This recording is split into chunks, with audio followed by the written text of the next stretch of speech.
அத்தியாயம் 40. நான் பாரதம் திரும்புகிறேன். நான் நன்றியுடன் பாரதத்தின் புனிதக் காற்றை சுவாசித்துக் கொண்டிருந்தேன். 1935 வருடம் ஆகஸ்ட் 22 தேதி ராஜ்புதனா என்ற பெயர் கொண்ட எங்கள் கப்பல் மும்பையின் பெரிய துறைமுகத்தை வந்தடைந்தது. நான் கப்பலிலிருந்து இறங்கிய முதல் நாளே வரப்போகும் வருடம் இடைவிடாது வேலையில் ஈடுபட வேண்டிய காலமாயிருக்கும் என்பதனை முன்னறிவிக்கும் நாளாக அமைந்தது. நண்பர்கள் மலர் மாலைகளுடன் எங்களை வரவேற்க துறைமுகத்தில் கூடியிருந்தனர். சீக்கிரமே தாஜ்மஹால் ஓட்டலில் உள்ள எங்கள் அறையில் நிருபர்கள் மற்றும் புகைப்படக்காரர்களின் பல குழுக்களை நாங்கள் சந்தித்தோம். மும்பை எனக்கு புதிய நகரம். மேலை நாட்டின் அநேக புதுமையான வசதிகளுடன் உற்சாகமான நவீன நகரமாக அதைக் கண்டேன். பனைமர வரிசைகள் கொண்ட விசாலமான முக்கிய சாலைகள், ஆவலை தூண்டுவதில் புராதன கோயில்களுடன் போட்டியிடும் அற்புதமான அரசாங்க கட்டிடங்கள் இருந்தபோதிலும் நாங்கள் ஊர் சுற்றி பார்க்க மிக குறைந்த நேரம் செலவிட்டோம். நான் பொறுமையற்றவனாக என் குருதேவரையும் எனக்கு பிரியமான மற்றவர்களையும் பார்க்க மிகுந்த ஆவலாயிருந்தேன். ஃபோர்ட் மோட்டார் காரை சாமான்களை ஏற்றிச் செல்லும் வண்டியில் ஏற்றிவிட்டு எங்கள் குழு கிழக்காக கல்கத்தா நோக்கி ரயிலில் விரைந்தது. ஹவுரா ரயில் நிலையத்தில் வண்டி நின்றதும் எங்களை வரவேற்க கூடி நின்ற கூட்டம் மிக அதிகமாக இருந்ததினால் நாங்கள் சற்று நேரம் ரயிலிலிருந்து இறங்கவே முடியவில்லை. காசிம் பஜாரின் இளைய மகாராஜாவும் என் சகோதரன் விஷ்ணுவும் வரவேற்புக் குழுவிற்கு தலைமை தாங்கியிருந்தனர். எங்களுக்கு அளிக்கப்பட்ட மிகப்பெரிய மனமார்ந்த வரவேற்பை நான் எதிர்பார்க்கவில்லை. வரிசை வரிசையாக கார்களும் மோட்டார் சைக்கிள்களும் முன்னே செல்ல மத்தளம், சங்கு ஆகியவற்றின் மகிழ்ச்சிகரமான ஆரவாரத்திற்கிடையே செல்வி பிளெட்ச், திரு ரைட், நான் எல்லோரும் தலை முதல் கால் வரை மலர் மாலைகள் அணிவிக்கப்பட்டு என் தந்தையின் வீட்டிற்கு காரில் மெதுவாகச் சென்றோம். வயதான என் தந்தை ஏதோ நான் மரணத்திலிருந்து மீண்டு வந்தது போல் என்னை தழுவிக்கொண்டார். ஆனந்தத்தில் மனம் நிறைந்து பேச்சிழந்து வெகுநேரம் நாங்கள் ஒருவரை ஒருவர் பார்த்தபடி இருந்தோம். சகோதர சகோதரிகள், மாமன்மார்கள், அத்தைமார்கள், ஒன்றுவிட்ட சகோதர சகோதரிகள், மாணவர்கள், என் வெகுநாளைய நண்பர்கள் எல்லோரும் என்னைச் சுற்றி நின்றனர். எங்கள் மத்தியில் ஒருவர் கண்ணாவது கலங்காமல் இல்லை. தற்போது நினைவு பெட்டகத்திற்குள் சென்றுவிட்ட அந்த அன்புமயமான மறு இணைப்புக் காட்சி மறக்க முடியாதபடி என் இதயத்தில் தெளிவாக நிலைத்து நிரந்தரமாகிவிட்டது. ஸ்ரீ யுக்தேஸ்வருடன் என் சந்திப்பை பற்றி கூற வேண்டுமெனிலோ எனக்கு வார்த்தைகளே வரவில்லை. என் காரியதரிசியின் பின்வரும் விளக்கமே போதுமானது. இன்று மிக உயர்ந்த எதிர்பார்ப்புகளுடன் நான் யோகானந்தஜியை கல்கத்தாவிலிருந்து செராம்பூருக்கு காரில் ஓட்டிச் சென்றேன். திரு ரைட் தன் பயணக் குறிப்பு புத்தகத்தில் குறித்திருந்தார். நாங்கள் விசித்திரமான பல கடைகளை தாண்டிச் சென்றோம். அவைகளில் யோகானந்தஜி தன் கல்லூரி நாட்களில் விரும்பி உணவு உட்கொண்ட ஓர் இடமும் இருந்தது. கடைசியில் இரு பக்கமும் சுவருடன் கூடிய ஒரு குறுகிய சந்தை அடைந்தோம். இடது பக்கமாக ஒரு திடீர் திருப்பம் எங்கள் முன்னால் செங்கல்லால் ஆன 2 மாடிகள் கொண்டு மேல் மாடியில் கிராதியிட்ட பால்கனியுடன் குருதேவரின் ஆசிரமம் தென்பட்டது. அமைதியான ஏகாந்தம் எங்கும் நிறைந்திருந்தது போல் தோன்றியது. நான் ஆழ்ந்த பணிவுடன் யோகானந்தஜியின் பின்னால் ஆசிரமச் சுவர்களுக்கு உட்புறமாக இருந்த முற்றத்தில் நடந்தேன். எங்கள் இதயங்கள் படபடவென்று துடிக்க, சந்தேகமின்றி சத்தியத்தை தேடும் எண்ணற்ற மனிதர்களின் பாதங்கள் பட்ட பழைய சிமெண்ட் படிகளில் ஏறிச் சென்றோம். நாங்கள் செல்லச் செல்ல எங்கள் மனவெழுச்சி கூடிக்கொண்டே சென்றது. மாடிப்படிகளின் உச்சியில் எங்கள் முன்னே அந்த மகான் சுவாமி ஸ்ரீ யுக்தேஸ்வர்ஜி ஒரு மகரிஷிக்கே உரிய உன்னத தோற்றத்தில் அமைதியாக நின்று கொண்டிருந்தவாறு வெளிப்பட்டார். அவருடைய தெய்வீக சந்நிதியில் இருப்பதற்கான அருளாசியை உணர்ந்த பொழுது என் இதயம் துடித்து விரிந்தது. யோகானந்தஜி முழந்தாளிட்டு தலைவணங்கி தன் ஆத்மாவின் நன்றியையும் வணக்கத்தையும் உணர்த்திய போது ஆர்வத்துடன் கூடிய என் பார்வையை கண்ணீர் மறைத்தது.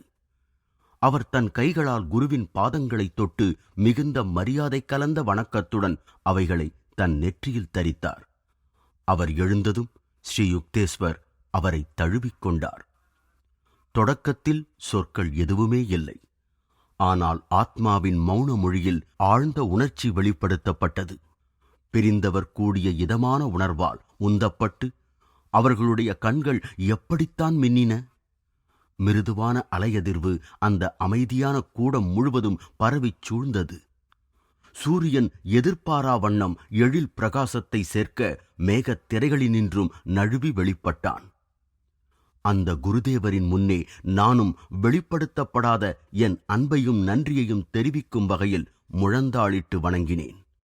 காலத்தினாலும் கடமையினாலும் உரம் பெற்ற அந்த திருவடிகளை வணங்கி அவருடைய அருளாசியை பெற்றேன்.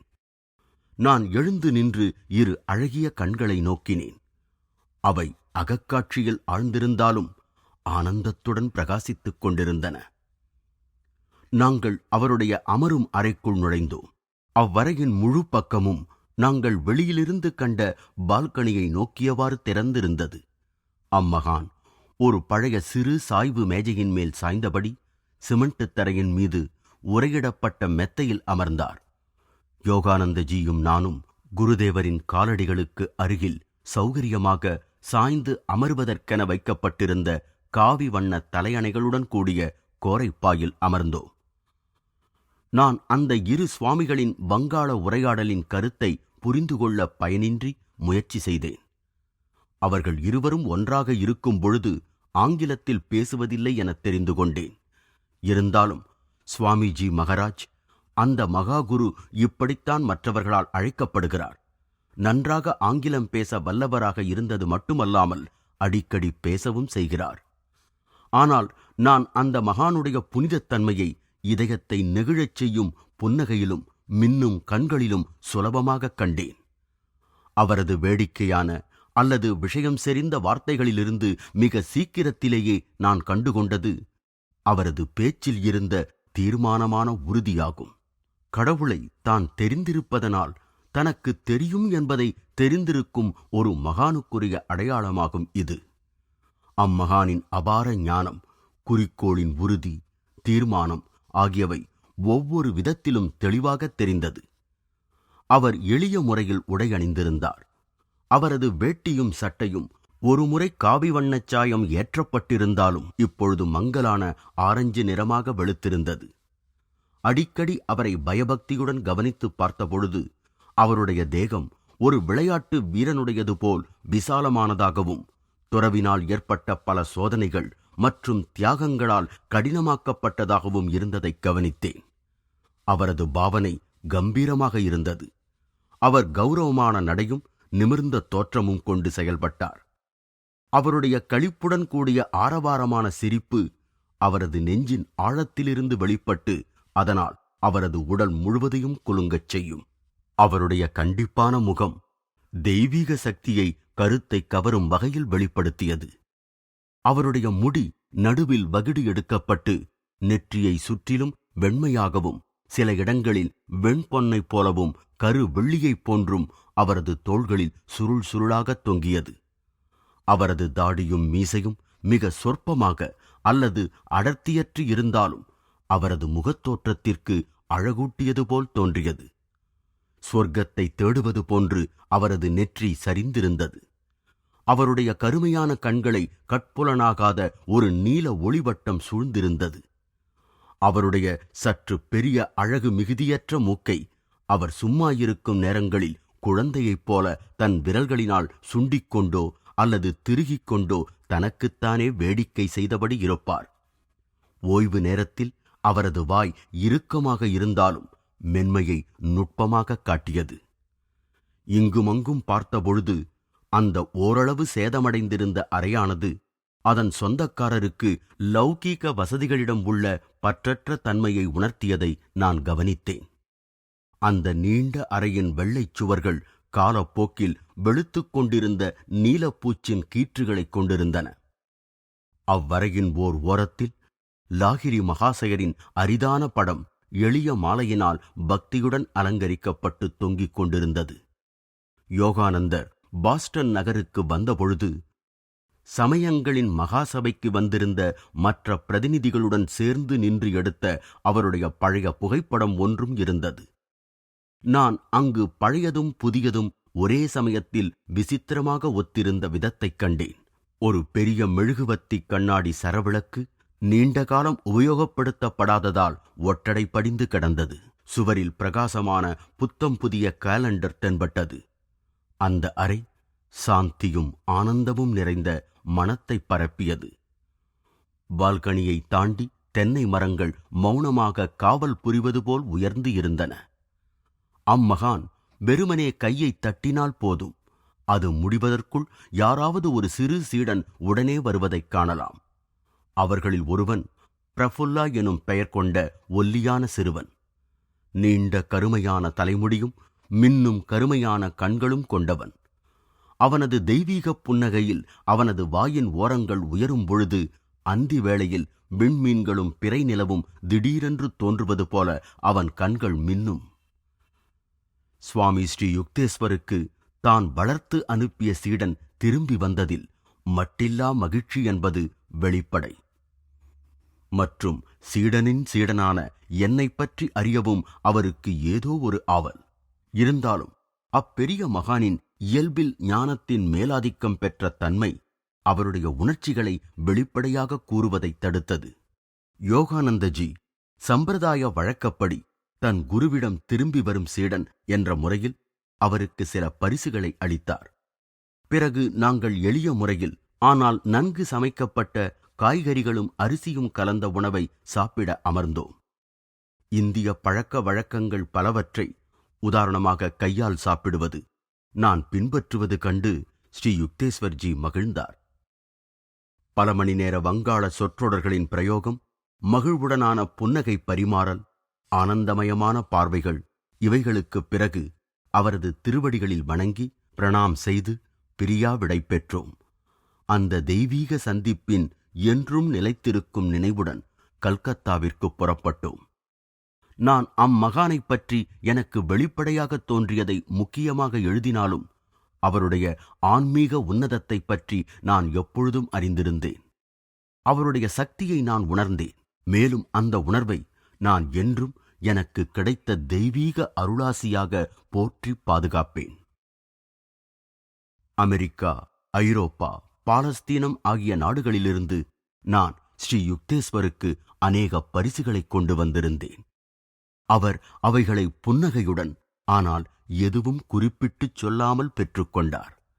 என் சொந்த உபயோகத்திற்காக நான் ஜெர்மனியில் குடை, பிரம்பு இவைகள் இரண்டும் சேர்ந்ததாக இருந்த ஒன்று வாங்கினேன். இந்தியாவில் அந்த பிரம்பை குருதேவருக்கு கொடுப்பதென்று தீர்மானித்தேன். இந்த பரிசை நான் உண்மையிலேயே விரும்புகின்றேன். என் குருதேவர் வழக்கமில்லாதபடி விமர்சனம் செய்தபோது அவரது கண்கள் அன்புடன் புரிந்து கொண்டவாறு என் மீது திரும்பின. எல்லா பரிசுகளிலேயும் அந்த பிரம்பை மட்டும் வந்தவர்களிடம் தனியாக எடுத்துக் காண்பித்தார். குருதேவா, இந்த அமரும் அறைக்கு புது விரிப்பு ஒன்று வாங்குவதற்கு தயவு செய்து எனக்கு அனுமதி கொடுங்கள்.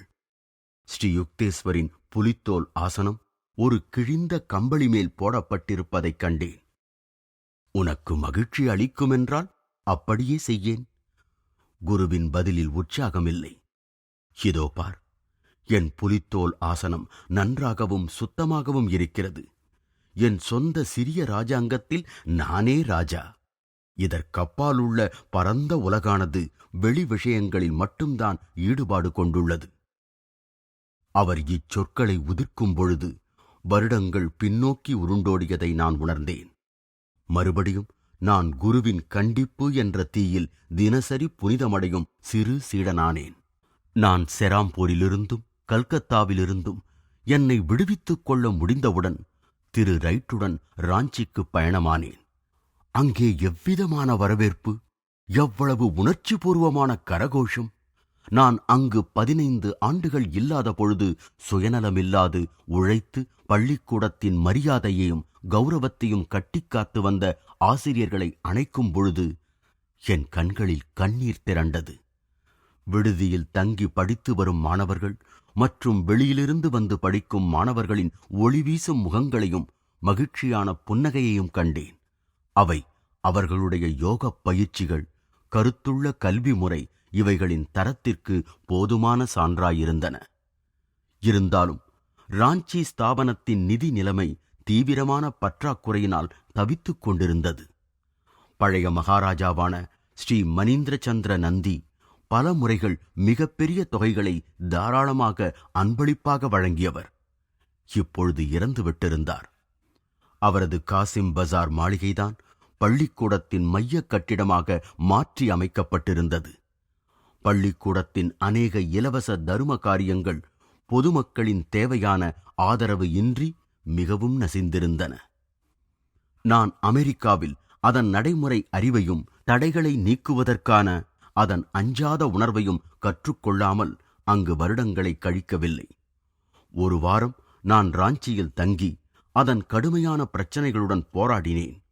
பிறகு நடந்தவை கல்கத்தாவில் முக்கியமான தலைவர்கள் மற்றும் கல்விமான்களுடன் பேட்டி காணல், காசிம் பஜார் இளைய மகாராஜாவுடன் நீண்ட நேர பேச்சுவார்த்தை, நிதி உதவி செய்யுமாறு என் தந்தைக்கு ஒரு வேண்டுகோள் ஆகியவை.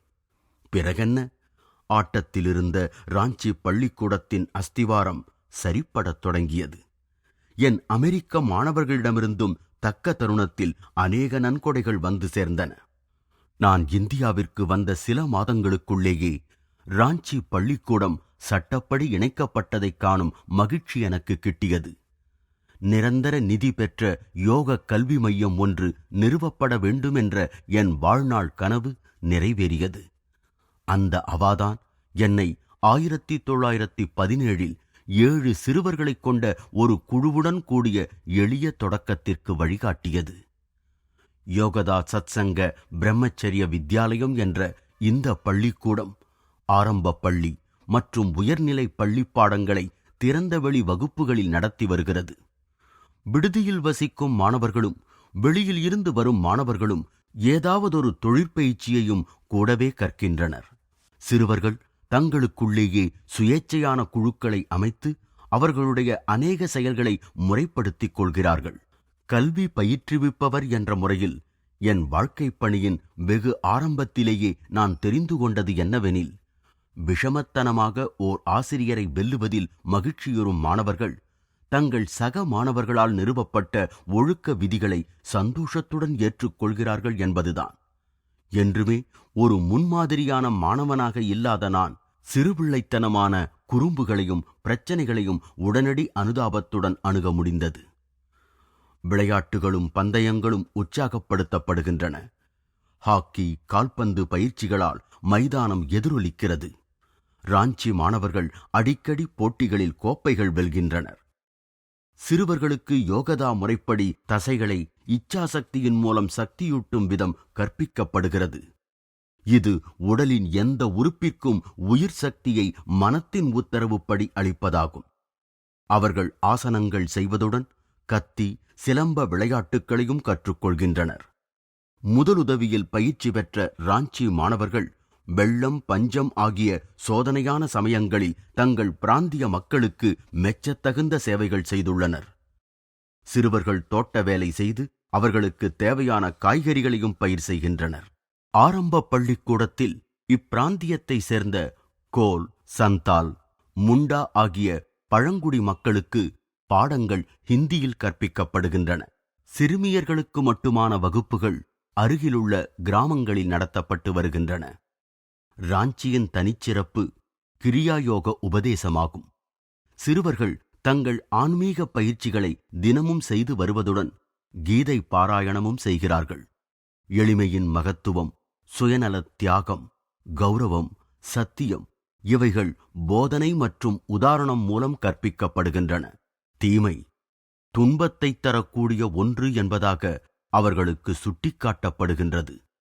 நன்மை என்பது உண்மையான ஆனந்தத்தை தரும் செயல்களாகும்.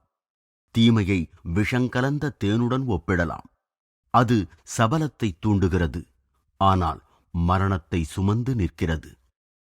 உடல் மற்றும் மன அமைதியின்மையை தடுப்பதற்கு ஒருமுனைப்படுத்தும் உக்திகள் ஆச்சரியப்படத்தக்க வகையில் பலனளித்திருக்கின்றன.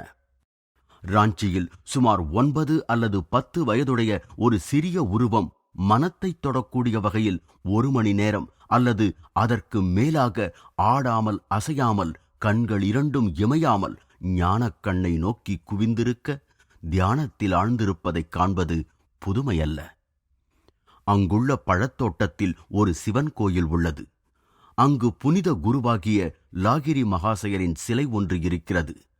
தினசரி பிரார்த்தனைகளும் சாத்திர வகுப்புகளும் தோட்டத்தில் மாமரங்களின் கீழே நடத்தப்படும்.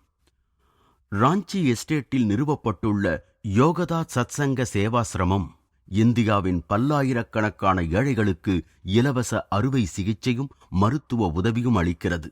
ராஞ்சி கடல் மட்டத்திற்கு 2000 அடிகள் மேலுள்ளதால் சீதோஷ்ண நிலை மிதமாகவும் ஒரே சீராகவும் இருக்கும். 20 ஏக்கர் நிலத்தில் இருக்கும் இந்த பழத்தோட்டம் இந்தியாவிலுள்ள மிக உயர்ந்த தனியார் தோட்டங்களில் ஒன்றாகும். இதில் மா, பேரீச்சை, கொய்யா, லிச்சி, பலா முதலிய 500 பழமரங்கள் உள்ளன. ராஞ்சி புத்தகாலயம் அநேக சஞ்சிகைகளையும் ஆங்கிலம், வங்காளி மொழிகளில் கீழை மற்றும் மேலை நாடுகளிலிருந்தும் அன்பளிப்பாக கொடுக்கப்பட்ட 1000 புத்தகங்களையும் பெற்றுள்ளது. அங்கு உலக சமய நூல்களின் தொகுப்புகள் உள்ளன. விலையுயர்ந்த கற்கள் மற்றும் தொல்பொருளியல், புவியியல், மேலும் மானுடவியலைச் சார்ந்த காட்சிப் பொருட்கள் நன்கு வகைப்படுத்தப்பட்டு பார்வைக்கு வைக்கப்பட்டுள்ளன. ஓர் அருங்காட்சியகம் அங்கு உள்ளது. அக்காட்சிப் பொருட்கள் இறைவன் படைத்த பல வகையுள்ள இப்புவியின் மீது நான் சுற்றி வந்ததற்கான ஏராளமான வெற்றி பரிசுகளாகும். ராஞ்சியில் உள்ளதைப் போன்ற தங்கும் வசதி மற்றும் யோக முறைகளுடன் உயர்நிலை பள்ளி கிளைகள் திறக்கப்பட்டு இப்பொழுது நன்கு வளர்ந்து வருகின்றன. இவைகள் மேற்கு வங்காளத்தில் புரூலியா மாவட்டத்தில் லகன்பூரில் உள்ள சிறுவர்களுக்கான யோகதா சத்சங்க வித்யா பீடமும், மித்னாபூர் மாவட்டத்தில் இஸ்மாலிச்சாக்கில் இருக்கும் யோகதா பள்ளிக்கூடமும் ஆசிரமமும் ஆகும். தட்சிணேஸ்வரத்தில் கங்கையை நோக்கியவாறு அமைந்த மிக கம்பீரமான ஒரு யோகதா மடம் 1939 அர்ப்பணிக்கப்பட்டது. கல்கத்தாவிலிருந்து சில மைல்கள் வடக்கேயுள்ள அந்த ஆசிரமம் நகரவாசிகளுக்கு அமைதியின் புகலிடமாக விளங்குகிறது. இந்தியாவின் பல பாகங்களிலும் உள்ள யோகதா சத்சங்க சொசைட்டி, அதன் பள்ளிக்கூடங்கள், மையங்கள் மற்றும் ஆசிரமங்களுக்கு தட்சிணேஸ்வரத்தில் உள்ள மடம்தான் இந்திய தலைமை அலுவலகம். யோகதா சத்சங்க சொசைட்டி ஆஃப் இந்தியாவானது அமெரிக்க ஐக்கிய நாட்டின் கலிபோர்னியா லாஸ் ஏஞ்சலிஸ் நகரத்தில் உள்ள சர்வதேச தலைமையகமான செல்ஃப் ரியலைசேஷன் ஃபெலோஷிப்புடன் சட்டப்படி இணைக்கப்பெற்றுள்ளது. யோகதா சத்சங்க அலுவல்களில் இந்தியா முழுவதும் உள்ள மாணவர்களுக்கான யோகதா பாடங்களை மாதத்திற்கு ஒருமுறை அஞ்சல் வழி அனுப்புவதும் அடங்கும்.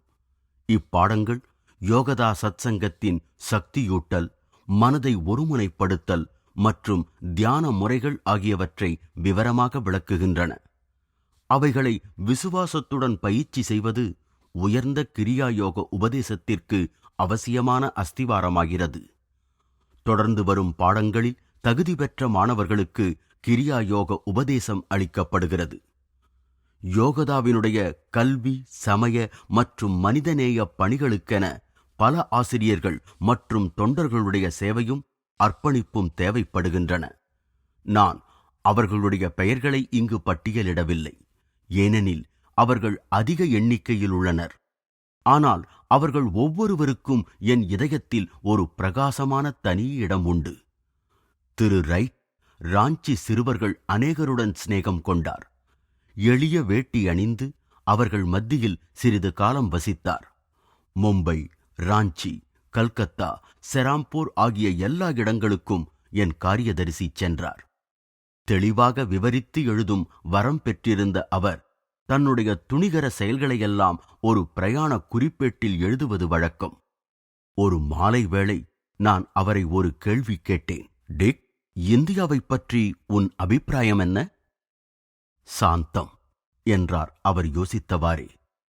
இந்த இனத்தை சூழ்ந்துள்ள மகத்துவமே சாந்தம்தான்.